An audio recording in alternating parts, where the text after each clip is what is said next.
Sir, real estate రంగంలో రాణించాలి అంటే ఎవరికి సర్కిల్ ఉండాల్సిన అవసరం లేదు, లీడ్స్ ఎలా జనరేట్ చేయాలో కూడా మీరే నేర్పిస్తారు అని అయితే మీరు చెప్తున్నారు. ఓకే సార్, అసలు మన దగ్గర బడ్జెట్ లేదు లేదా చాలా తక్కువ బడ్జెట్ ఉంది. అవును. ప్రతి సామాన్యుడికి ఏంటంటే సొంతింటి నిర్మాణం అనేది, సొంతింటి స్థలం అనేది ఒక జీవిత లక్ష్యంగా, ఒక కళగా మిగిలిపోతుంది. కొంతమంది దగ్గర ఆ కళను సాకారం చేసుకోవడానికి డబ్బులు ఉండొచ్చు, కొంతమంది దగ్గర డబ్బులు ఉండకపోవచ్చు, కొంతమంది దగ్గర మరీ తక్కువ డబ్బులు ఉండొచ్చు. అలా తక్కువ బడ్జెట్లో సొంత ఇంటి కోసం ఒక స్థలాన్ని ఏర్పాటు చేసుకోవాలి అంటే ఏం చేయాలి? అటువంటి వారికి మీరు ఇచ్చేటువంటి సలహా ఏంటి అంటే ఏం చెప్తారు? దీనికి ముందు మీకు ఒక సామెత చెప్పి దానికి వస్తాను. ఓకే. ఈ దేశంలో పుట్టిన ప్రతి అబ్బాయికి కృష్ణాలు అంటాడు, లేకపోతే నాలంటాడు, ఈయనలు అంటాడు, ఒక అమ్మాయి ఎక్కడో పుట్టే ఉంటుంది. ఓకే. ఒకప్పుడు ఎవరో అన్నారంట, నేను పుట్టకపోతే నీకు భార్య దొరకదు అని. అది రాంగ్. ఈ అమ్మాయి కాదు ఇంకో అమ్మాయి, ఇంకో అమ్మాయి కాదు ఇంకో అమ్మాయి, అలాగే అమ్మాయికి అబ్బాయి దొరుకుతాడు. ఎక్కడో రాసి పెట్టి ఉంటుంది. అది ప్రపంచంలో ఉందా, ఇండియాలో ఉందా, అమలాపురంలో ఉందా మనకు తెలియదు. ఒకటి. సో ఇది ఎందుకు చెప్తున్నానంటే, మీరు అడిగిన క్వశ్చన్ లింక్ చేస్తున్నాను. మన Hyderabad one of the fastest city growing in India and lowest effort, అంటే అఫోర్డబుల్ రేట్లో చాలా తక్కువ రేటు దొరికేది రియల్ ఎస్టేట్ మందే. మనకు ఉన్న అడ్వాంటేజ్ అంటే హైదరాబాద్కి 4 పక్కల గ్రో అవుతుంది. The best. చెన్నైకి కానీ ముంబైకి కానీ ఈ అవకాశాలు లేవు, ఎందుకంటే బాంబేకి కానీ సీ అంటే ఓషన్. సో దానివల్ల ఏమవుతుంది, మన హైదరాబాద్కి ప్రతి ఒక్కటి చూపు హైదరాబాద్ అనేది పడింది. ఇప్పుడు చాలామంది ఏమనుకుంటే మన గవర్నమెంట్ వచ్చింది కదా మార్కెట్ పడిపోద్దండి. ఎందుకు పడిపోతుంది? మన లోకల్ కొనేవాళ్ళు 20-30%, 70% బయట వాళ్ళు కొన్న, వాడికి ఏం జరుగుతుందో తెలియదు. ఇక్కడ హైదరాబాద్ అనేది ఒక, మీరు చూసుకుంటే మెనూస్లో, హోటల్ మెనూస్లో చూసుకుంటే ప్రపంచంలో ఎక్కడికి వెళ్ళినా హైదరాబాద్ బిర్యానీ అని పెడతాడు. గుజరాత్ బిర్యానీ, రాజస్థాన్ బిర్యానీ ఎక్కడైనా చూసారు మీరు? బట్ హైదరాబాద్ బిర్యానీ వరల్డ్, అమెరికాలో వెళ్ళినా ఉంటుంది. అవును. That is the famous. So Hyderabad 3 ఆటలకి ఫేమస్ అని చెప్తుంటారు జనరల్గా. Number 1 Hyderabad biryani, Paradise. Number 2 Karachi biscuits. Number 3 doctor Nandi Rameshwararao. Okay.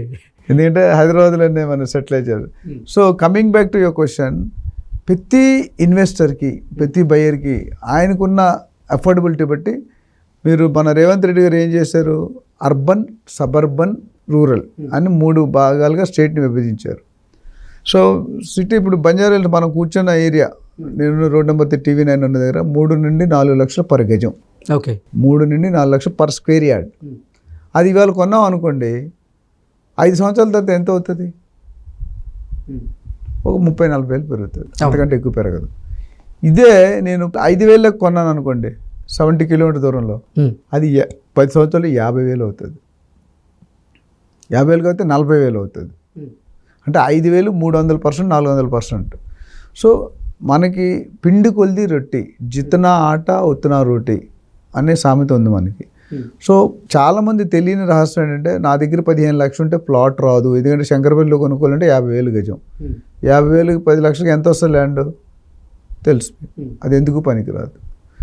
So మనకి డబ్బులు ఎఫోర్డబిలిటీ లేనట్టు 2 ఆప్షన్స్ ఉన్నాయి. ఒకటి, సిటీకి దూరంగా వెళ్తున్న కొలిది. ఇప్పుడు మీరు సపోజ్ బెంగళూరు హైవే బాగా నడుస్తుంది. బెంగళూరు హైవే అంటే ఏంటి? శంషాబాద్, కొత్తూరు, నందిగామ, షాద్నగర్, బాలానగర్, జడ్చర్ల, ఈ స్ట్రెచ్. అట్లా ప్రతి దగ్గర కూడా విజయవాడ హైవే, వరంగల్ అవన్నీ ఉన్నాయి. ఇప్పుడు హ్యాపెనింగ్ ఏరియా మొన్నటి వరకు శ్రీశైలం హైవే ఉండేది. ఈ ఫార్మాసిటీ రద్దు వల్ల కొద్ది డిస్టర్బెన్స్ అయ్యి కొద్దిగా స్లో డౌన్ అయింది. బట్ ఇప్పటికీ బెంగళూరు హైవే, ముంబై హైవే చాలా ఫాస్ట్గా ఉంది. ఇప్పుడు షాద్నగర్ ఇది around 50 kilometres from main city. So 50 kilometres లోపు వాళ్ళకి ఈ 15 లక్షల బడ్జెట్ కావాలనేది దొరుకుతాయి. మెయిన్ రోడ్ నుండి ఒక 5-6 కిలోమీటర్స్ లోనికి వెళ్తే గజం 7,000, 8,000, 9,000 దొరుకుతుంది. ఏది డిటిసిపి అప్రూవ్డ్. సో 150 గజాలు మినిమం ప్లాట్ సైజ్ ఉంటుంది. సో 150 ఇంటూ 10,000 వేసుకున్న 15 లక్షలు కదా. చాలామంది తెలియదు. అంతా మార్కెట్లో 30,000, 40,000 ఉన్నారు ఆ రేంజ్. ఇప్పుడు స్టార్ హోటల్, ఇప్పుడు దోశ ఉన్నా అనుకో, బండి మీద కొనుక్కుంటే మనకి 30-40 రూపాయలు. కామాత్ హోటల్లో కొనుక్కుంటే 100-120 రూపాయలు. కృష్ణాపురాయికి వెళ్తే 500-600 రూపాయలు. మినపప్పు లేకుంటే దోశ వస్తుందా? రాదు.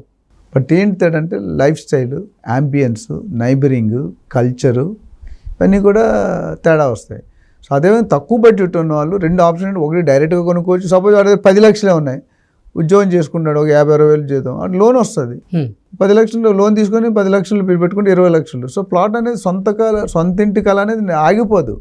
దాన్ని కరెక్ట్గా ఫైనాన్షియల్ అడ్వైస్ తీసుకొని లేకపోతే మాలాంటి రియల్ ఎస్టేట్ ప్రొఫెషనల్స్ దగ్గరికి వస్తే వాళ్ళని గైడ్ చేస్తారు. ప్రతి బడ్జెట్కి ప్లాట్ ఉంటుంది, అది ఎక్కడ ఉంటుంది అనేది మనం ఒకటే స్పాట్లో. ఇప్పుడు షాద్నగర్ శంషాబాద్ దగ్గర మనం 10,000 కొనలేము, మనం అక్కడ ఆల్రెడీ 1 lakh అయిపోయింది రేటు. సో అది శంషాబాద్ ఈజ్ 35 కిలోమీటర్స్. ఇంకో 35 వెళ్తే ఆ ₹1,00,000 కాస్త 10,000 మిగులుతుంది. ఓకే సార్, కొంతమంది 5 లక్షలు బడ్జెట్ పెట్టుకుంటారు, కొంతమంది 10 లక్షలు బడ్జెట్ పెట్టుకుంటారు, కొంతమంది మీరు అన్నట్లుగా 15 లక్షలు బడ్జెట్ పెట్టుకుంటారు. 5 లక్షలు బడ్జెట్ పెట్టున్న వాళ్ళకి ప్లాట్లు వచ్చే అవకాశం ఉందా? ఏ ఏరియాలో వస్తాయి, ఏ ఏరియాలో తీసుకుంటే మంచిది? అంటే మీరు సిటీకి ఇప్పుడు జనరల్గా నేను చెప్పినట్టు జిహెచ్ఎంసి, హెచ్ఎండిఏ, డిటిసిపి, జీపీ. వ్యత్యాసం ఏంటంటే సిటీ నుండి, మున్సిపల్ లిమిట్స్ నుండి, అంటే మెయిన్ సిటీ బంజారాహిల్, శ్రీనగర్ వాళ్ళు, ఇక్కడ నుండి ఒక 25-30 కిలోమీటర్స్ మున్సిపల్ లిమిట్స్లో వస్తుంది. అక్కడ నుండి ఇంకో 35 కిలోమీటర్స్ హెచ్ఎండిఏ వస్తుంది. ఓకే, అక్కడ నుండి ఇంకో 30-40 కిలోమీటర్లు డిటిసిపి వస్తుంది. 100 కిలోమీటర్ దాటితే జీపీ అంటాం, గ్రామ పంచాయతీ. స్లోగా తీసేస్తున్నారు. సో మీకు కావాలంటే ఫామ్ ప్లాట్స్ అనేది జనరల్గా 2,000, 3,000 నుండి 5,000 రూపాయలకి పర్ గజం దొరుకుతుంది. Form plots where you cannot do construction, 10% construction. Farm house అనేది కాన్సెప్ట్ వీకెండ్ కాన్సెప్ట్. రిసార్ట్స్ ఉంటాయి కదా, ప్రగతి రిసార్ట్స్ అని, ఇంకా డ్రీమ్ ల్యాండ్స్ అనేవి చాలా ఉన్నాయి. ఆ రిసార్ట్స్లో మీరు వీకెండ్ సాటర్డే వెళ్ళిపోయి సండే ఉండి మండే రావడానికి. సో రెగ్యులర్గా ఉండడానికి ఇప్పుడు మీరు 110 కిలోమీటర్లు వెళ్ళి అక్కడ ఇల్లు కట్టుకొని ఉన్నా మీరు ఇక్కడ వచ్చి రాలేరు, సిటీకి రాలేరు, స్ట్రెయిన్ అయిపోతారు. నువ్వు 2-వీలర్ బైక్ మీద వచ్చి 2 గంటలు ఇటు 2 గంటలు అటు ట్రావెల్ చేస్తే your life span will reduce.